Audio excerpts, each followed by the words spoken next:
Hello everybody, welcome back. I'm sorry it has been so long since I've come out with another video.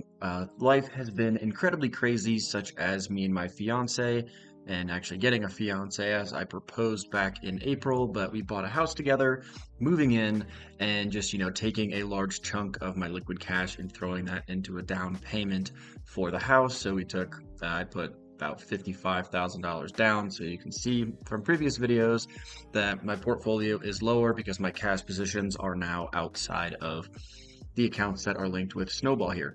But you can see that I'm still sitting at around $41,000 with $11,000 in profits. And you can see that's comprised of about $6,500 of capital gains. $3,500 of that is recognized income where I have sold the positions, and $1,100, almost $1,200 is from dividend received. And we will look at my total dividends in just a moment.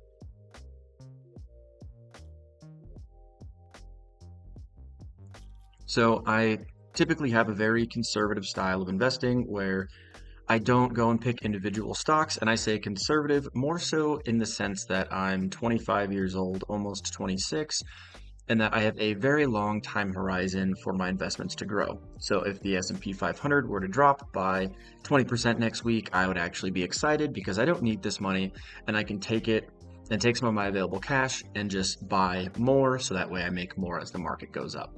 So you can see that in funds or ETFs, I have about $33,000 of the portfolio, which makes up of about 80%.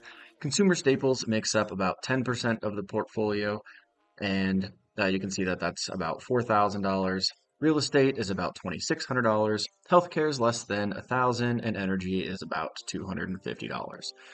So of this, most of my holdings are S&P 500. You can see that I have about $20,000 in VOO, and that's 61%. Then I have SPLG, which is Spider's S&P 500 ETF, and that makes up 15%, making up 75% of my total funds of ETFs.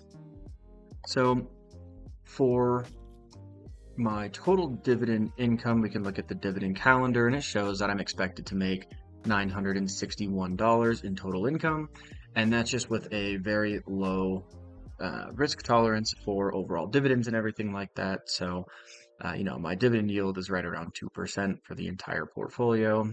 A little bit more than 2%, which is totally fine with me. And then I recently have been working on building a portfolio here in Fidelity, and one of the things I'm trying to work on is not having too much in dividends, but you can see I'm still going to be making about $69.46 on an annual basis here. And anything that's in yellow is where I've had recent activity today with buying and selling.